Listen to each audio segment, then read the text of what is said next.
Europe, USA, Canada, Switzerland, and the rest of the world with our safe, secure, fast, and convenient service that offers you the largest selection of payout locations in the Gambia. So money transfer. We are currently in 34 African countries and counting, giving you quality money remittance services that are second to none. Visit the Google Play Store or the Apple Store today to download the Supersonics Money Transfer app and enjoy excellent money transfer services only with Supersonics.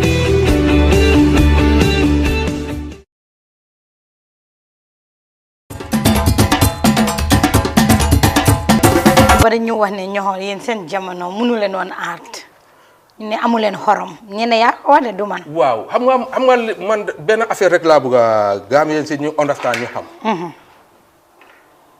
man ba tay dama gëm ñun la wax de ben Gambian mënu ñu ci théâtre something li nga xamantene man fiñ ko doon expecter ci man hapunute fofu mu ñew bi ci suma biir sey mu xew fa ma am doom bo xamantene sey yaay ñu ne yaay jaame sa xarit la woon waaw yaay jaame suma nit la woon waaw ban personal relationship ngeen am waaw yaay jaame bu fa nekka noonu dafa yaaga desi daal yow NPP nga NPP man NPP la NPP nga NPP la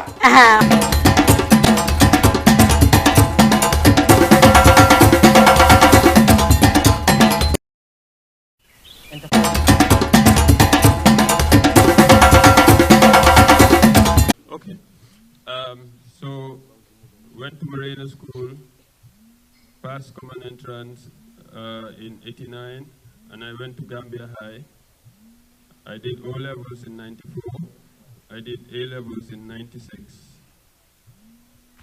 And then I had a 2-year period where I was looking for jobs. So they may get I'm going A level, no I'm scholarship, job. So 2 years I was sitting here applying to everywhere, couldn't get a job. Eventually, I got a job at GTTI. So I started working in the civil lab, civil engineering lab with a Ghanaian called Pachum. And we started teaching maths and science for diploma and certificate students. In October of 2000, I applied for and got a job with Quantum. That's when the internet started in Gambia. And Quantum had a cyber cafe on Kairaba Avenue. And they employed me there as a cyber cafe attendant. I started to pick up things about the internet, about computers in general. I was passionate about computers. I started in 2000 at Quantum. But in October, I applied for a job with MRC, and I got the job because of my experience at Quantum with computers and networking. I am still at MRC. In 2002, MRC gave me a scholarship to study in the UK. So I went for 3 years. I didn't go for 3 years completely. I had to come every holidays. And I studied Internet Engineering University. Since then, I've been back. And I've been working at MRC. Right. That is a brief of my background, where I grew up, why I'm Gambian, why I look different from you, but they cannot exclude me from this race. They've been excluding me for a while. And briefly, my education. In addition to my education, I was always trying new things. So one Ramadan, a little girl came and met us at Midway Center. By then it was, I don't remember the guy's name, but we were sitting down having a chat. Late child came, Mungeja and Nana. So we bought all the Nana so she could go home. And we started saying, why don't we drink our lot here? The motto, radio, why? Because for them, what time we know, government day to decide who is Gambian and who is not Gambian. Who bari ñu ngay dunda fi more than 15 years, mën nañu qualify ñu ngi leen a sonal bente residence permit and things like that. It's a question of identity. So man maa ngi foog ne ñun ñoo ko dund rek nekte woo even the small boys are suffering the same problem. You finish it grade 12, you're trying to get an ID card, they start stressing. But we're the ones that can change that narrative. All the tribalism that they told me I would face, I'm the wrong tribe. All the religious reasons that people wouldn't vote for me, I haven't seen that yet. I haven't seen that yet. For me, the battle is young versus old. The old guard wants to hold on. Yes, you've done your job. Most of you are over 65. 65 is the retirement, but they still want to hold on. Why? How many of them know how to use social media like the young people? There are new things coming in. Like, at least just let you chance. You say, why you go to school, you graduate, you can't get a job because these people are still squatting and occupying the position. No, we are old now. We are ready to take over. You should trust us. We are here to move the things forward. We've done a good job up to now. We think we can take it from here. We think we can do a better job. Give us a chance. That is my appeal. So, because of my life and the things that I've been able to achieve, I came up with what I would call a manifesto. It's a manifesto in the works. It covers the things that I understand and know about. There's some parts missing that I want to talk to experts about and ask them what is the way forward. Because even though I'm independent, and that's another issue, independent, and later how independent, Lisa Party, no, independent party, yes, okay, because what with everybody? People don't even understand that an individual can stand as a presidential candidate in Gambia. And the system, to stop that now, they've put the bill in front of Parliament to say that they're trying to discuss that independent should be 500,000. Independent, 10,000 low one. Yeah, Jame Yoko for 500,000. Ujema discriminate niti. Guy win, you want you go 10,000.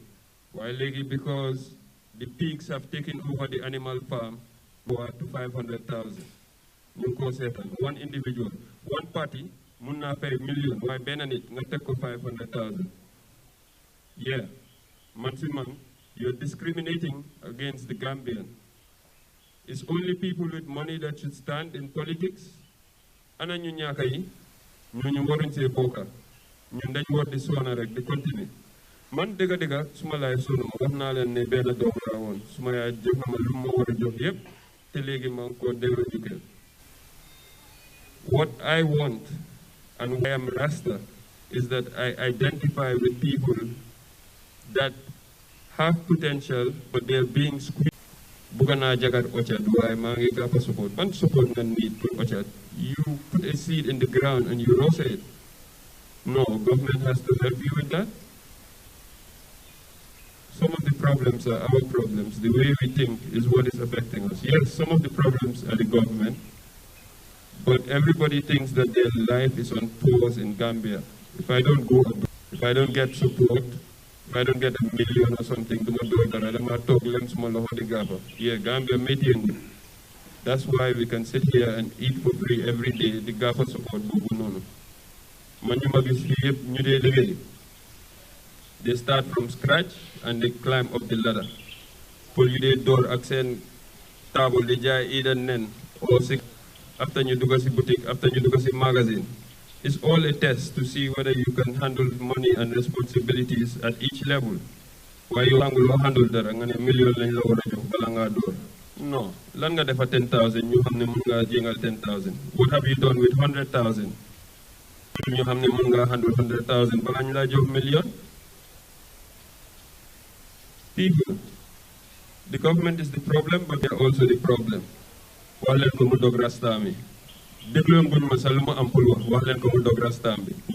Because we are a conservative society. It's all hypocritical. It's all hypocritical. Listen to what I have to say and judge me on what I am saying and whether it's possible or not, instead of what I'm going to. So, The first thing I believe in is free education. And I say that because I've been to school where people have had to drop out of school because of financial problems. Their parents couldn't afford to pay for them. These people are much cleverer than me, and they had to drop out. Imagine a Gambia where no child has to pay for education while you're getting educated, but when you graduate and you're productive and you're working, if GPMB was making dega, it would be high quality and it would be cheap and affordable. And because it's a demand, even Gambian abroad, then they go to Gambia. Why? Because dega be abroad dafa am school. Then they go to dega fee. Dega will do it and it will create jobs. Lulu ak yenen barina munna create jobs every year. Target bobu nonu 1,000 jobs, we pay 10,000. Munna ko create minimum. I don't have the infinite promise more, but I'm saying at least it's the lowest number of jobs that the government should be trying to create every year. Yes, it's businesses that should create the job. So government just has to come up with policies that will make these businesses bring the factories to Gambia. So nothing good will come out. 1 billion in sports is the third point that I'm saying is part of my manifesto. The fourth thing I think is national development by us, for us. What do I mean by that? Previous governments will punish communities if they don't vote. So Yaya Jammeh, for instance, has for the longest time been punishing Kiang because the don't win. Or development in Alanjala will take it to where they vote for us. We can make those decisions. Yes, the needs are greater than the money that we have, but I think that's an equitable solution. If everybody has access to that funding, you can decide. Or it will be a local argument between the school or the health system. It's not a 100-meter sprint, it's not a marathon. It's a relay. African problems, human problems in general, cannot be fixed by one person. There's no amount of time that you can have that you can fix all the problems. So, Jawara for the country, you're working for yourself. But I'm just scared that 10 years is a long time in politics, and people will undo the things that are keeping them to those limits, as I've given you examples just now. So, if I win, I've already written my resignation for 2026. Even if I wanted to do 2 terms, I cannot do terms. Because guy how will you be different from Barrow? People want 3 years, Mungi talk 5 years. Well, if I tender my resignation and I post-date it to 2026, then I cannot sit for more than 1 term. If I win and I get in, I will change the constitution to 1-term presidency. And I will make it an entrenched clause. The guys who knew it in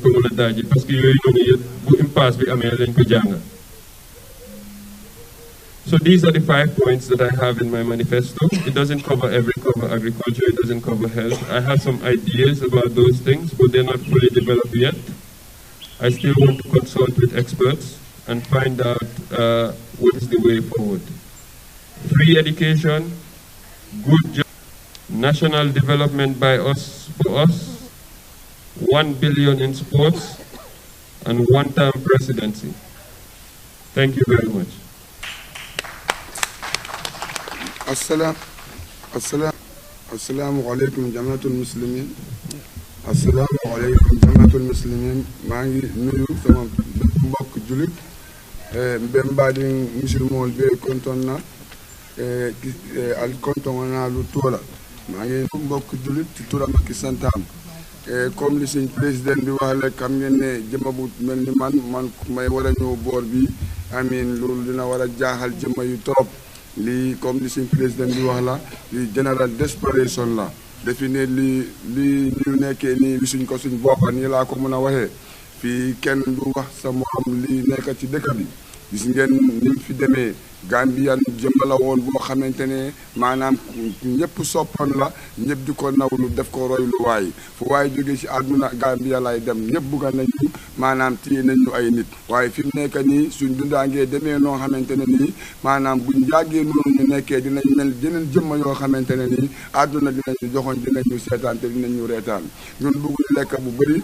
bëgguñ naan bu bëri ñun lan lañ bëgga di jaamu suñu borom ci xel bu dal ak bu teey bëgguñu fitna ku ñu deful dara bu ñu def dara nka men fo wolem num mbaadi mandinkolu naalinte ñum mo sifaade ñun dula sifato e moɓe ngantalo nale men ngenta kante sijan ani mente wolem fondin kewlu ani beñin système o men kono wala ñin koolu kata ñaami amanta ñaama molɓe kela mo sifa dolti men yalon ko sinen min sama ndel fonta hañela ka finti kate walen alinga wuli albeye wuli wato tëjee waxtu bi jot na mbooloo kunda man dinaa def élection boo xamante ne nii Gambia du mus a am fi ma waxee moom mooy ñi nga xamante ne musuloo vote bu ñoo bokk ci élection bañ nañ ko ba boo leen ne élection ñu booy man bokkuma ci man dama xam yi léegi ñooñu dinañ jóg dinañ vote di reason waaye li tax ñooñu boo leen ne booy jóg leen ut voters card ñu vote ñu ne ñoom bokkuñ ci because trust those people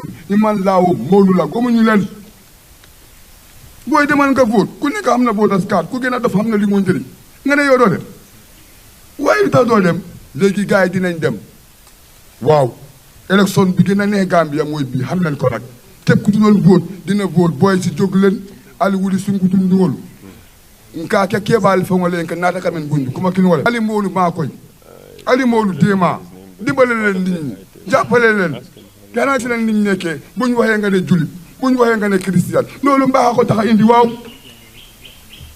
soo baaxut yow nooy mën a jaamoo sa diine ku bon nekk bàkkarkat boo dee foo jëm safara buñ amut buñ dem safara léegi ku nekk sa palaat ngaa teg ku amut loolu bu xiifee fu mu jëm loolu ngeen lañ ko doy doon yóbboo borom kilifa yi dañuy yóbbu borom xaalis ku ci ñàkk demal ci Modou Moussa demal ci kii nii ana ñooñu su koy dem tey ku nekk teg sa buntu kër bu nga jël koo jël di ko raasloo moto def ko waj maan muy coono xam ngeen lan la Gambian. lu ma wax lu tuuti la rek waaye man su ma wax dama ko yóbbu si suñ mbokki jigéen ñi because Gambia bi léegi soo ko seetee coono bi am na comme suma président nu mu ko waxee rek kër goo dugga rek am na problème waaye problème bi yëpp at the end of the day daf dee ñëw si boppi jigéen ñi because yow soo amee doom nga ne doom bi jàngal nga ko ba mu wàcce at the end loo dee expect moo nekk ne xale bi war na moo am liggéey waaye mënta am liggéey so yow léegi dafa mel ni like sa wes nga ko si xale bi éducation am liggéey amut so man suma mbokki jigéen ñi laa nekk di waxal ñu jóg ñu jàppale ñu ut suñu ID card yi suñu utee suñu ID card yi ñu am suñu voters card yi ñu votal Mr President Banki so that jigéen ñi ñu mën a noppale ko because tey su fekkee comme moom ni mu ko waxee ne suñu nekkee président noonu la moo def like ne dafa def free education jigéen ñi noppale ku ne because léegi jigéen ñi nga dee gis si marché what is your responsibility now yow da ngaa relax because exemple su fekkee ne yow góor bi am nga 3 wives Mr Banki mu ñëw mu ne free education yow jigéen bi loo doon xëy di dem di uti for all your family moom mu ñëw def loolu yëpp free kon yow jigéen bi what is the use of yow ngay xëy suba teel di dem marché di jaay o di def other things it's not important dangaa gis ne jigéen ñi dañoo relax so loolu moo tax man dama si te dama bëgg a every Gambian ku nga xam ne jigéen nga ndaw nga gis sa bopp si Mr Banki ñu jóg it's time for us to tighten our belts and then to fight the war. I thank you all. Just a brief statement and then we'll open the Q&A session of the program.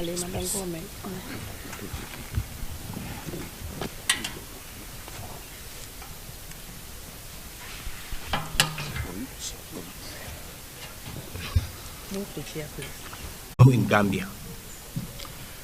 To come to Mr. President's, what Mr. President said, that free education we believe in. Because me, myself, I'm a victim.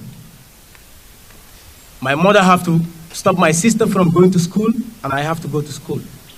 What she told her is, he is the man, he is the boy. Educate him, and he can stand for us tomorrow. My mom have to sacrifice for my sister. So, and I don't want no mother to sacrifice again for no child, for not going to school. There is so many child labor in the Gambia. That is very wrong. They are infants. They need to be cared. They need to be taken care of. We don't need to neglect our own children to be doing roadside vending, which is very wrong. It is true, some families, they have no possibilities. Some mothers are there, they have no possibilities because daddy is there. It's sad. But we as people, one Gambia, and women in general, you gotta continue being that strong person you are to your strong shoulders. It will change.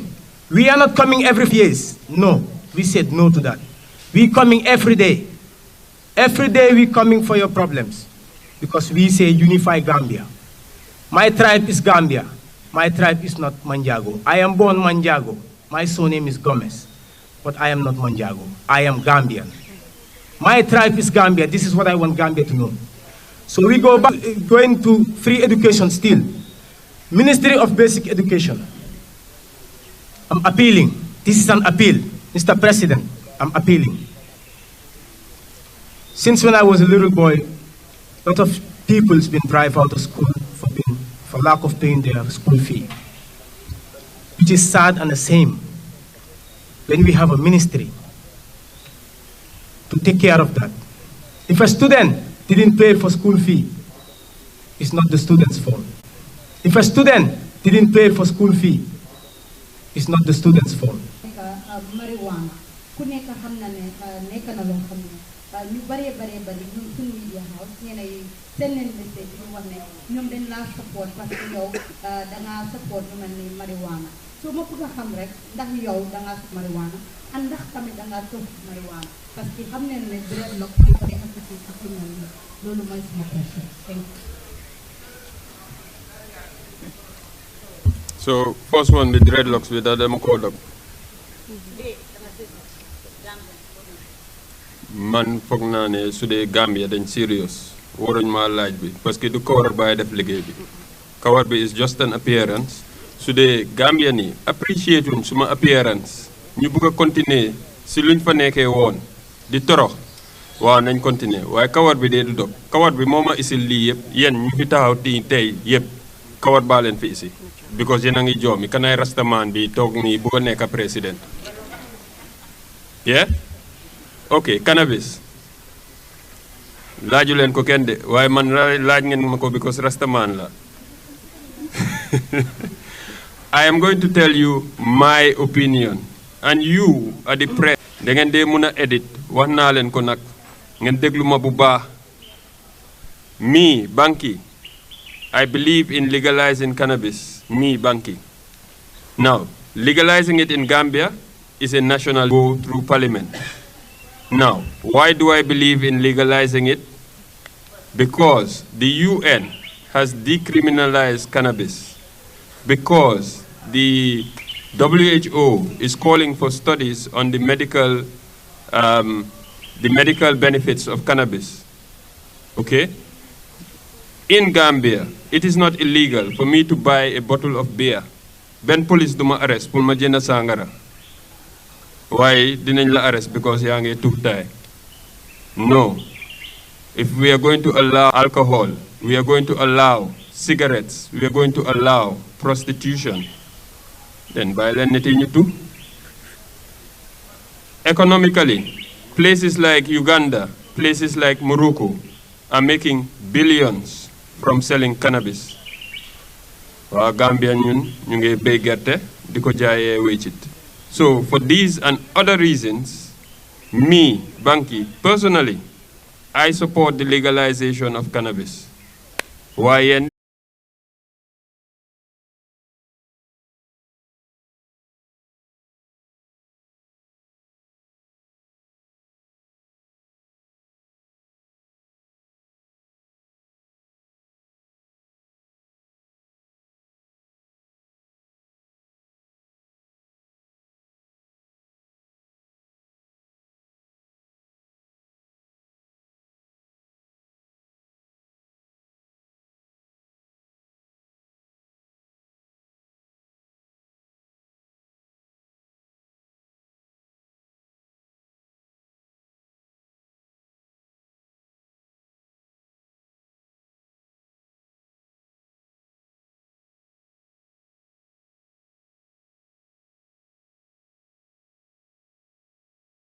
Maybe we should talk as a nation as to what we want, because Gambia lolu moy problem nit yi dañ dé tok rek lem sen loxo yi kenn du wax dara. Draw your inspiration from your uncle. And secondly, knowing that your uncle has a legacy to left for unity, why didn't you align yourself? I know the Constitution says freedom of assembly, but looking at that prospect, why didn't you align yourself to the UDP party? Thank you. So the first one is about funding. Currently, I am funding everything. As an independent, I want to set up an association that I can then use to create bank accounts. I believe young people might understand the message and might want to contribute. When I set up the accounts, I want it to be transparent. We'll be publishing everything that's going in and coming out from the start. We want to show people that things can be done differently. Because man luma gis yeb ñeneen ni sen congress yi no accountant bi dafa febar nañ ko isi ci kanam. No. So for now, I'm grateful. I have a job that I was saving a bit that is sustaining me for now. You're right. I'm in politics now. Buguma di dem ci nit yi man kena ma sol mask ñep ñu ngi bay sen boba. Then they start to look at you funny. Kid. You see what I'm saying? So it's a sacrifice. I'm aware. But you know, it's a sacrifice. Okay, let me put it this way. The chances of me surviving is great if I have COVID-19. Just by the number of people my age that die from having COVID-19. Yes, people are catching it, people are dying. But my chances, and I am taking that risk on myself, I am aware of the risk. So that's the COVID-19 question. The second thing was the one term. Free education. I told you that my mother invested in me. Education is what made me what I am today. So it's not a...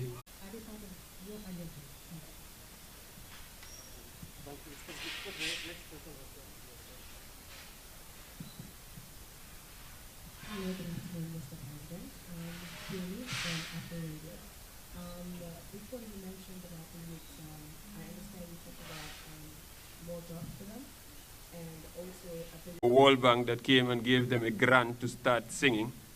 This is something that they felt. I can identify with those people because I'm starting this from the ground up and it's taking off. It's more of those examples that we need. Now more people are doing music because they all want to be like ST. If we have success stories, we will have role models. If we have role models, we will have more people wanting to be. Maybe we will erase that thing in our brain that tells us that we need to go to Babylon before we can succeed. So, entertainment, I don't really know what their problem is. Briefly, I was talking to a guy from Holy Family Bland, and he was telling basic things like copyright, like just to have a number and things like that are still a problem. The law exists, but nobody is implementing it. I know the value of that. I have barcodes on my things. I spoke to Sparkling Black. He said that BBC had played his song, but he never received royalties because it's not copyrighted anywhere. I mean, if this is paperwork, what are we waiting for? That would have been money that they would have sent to him that he would spend in Gambia. We're allowing it to just roam freely abroad.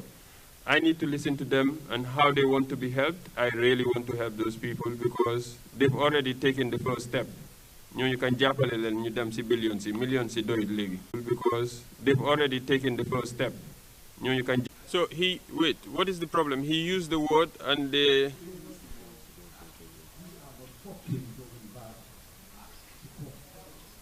okay. And that's why they arrested him again?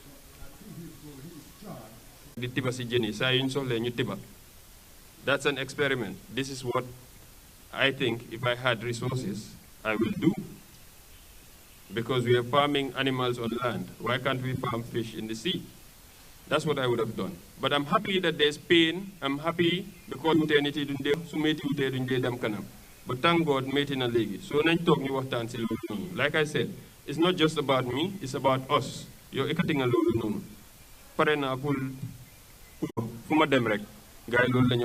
So my battle is pull.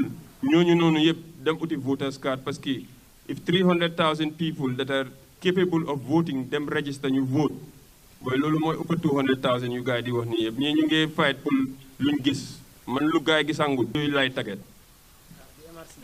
The MRC question, right? I'm going part-time for now because ñëpp xam nañ politics naka la mel. I have the intention, but I cannot do this alone. I need the support of Gambia, and we all know that Gambia is about then you do I don't know whether I can convince them in time, but at least let me keep one foot on the door. So I'm still employed. I'll be there part-time. I have leave. I will take it towards the end where I will need it more.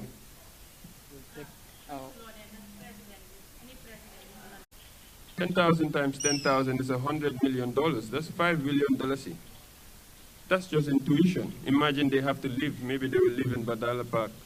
Imagine they have to eat. Do you know how much of a knock-on it will have on our economy, how it will make us benefit more? I believe that we should start exploring other kinds of tourism. The kind of tourism we have here is, tubaab dañ dee wàcca léegi sa dem Talinding because ñëw nañ fi 30 years xam nañ boy. How much money is that bringing? How much money can the other one bring? Students are here for 9 months. Tourists are... Any more questions? 1 minute. How soon what? Oh yeah, okay, well I still have time. They haven't even registered voters yet. Maybe between now and voter registration, I would have completed that. Security. What about security? Security. What about security? Has got you covered. With the largest payout network in the Gambia, you can now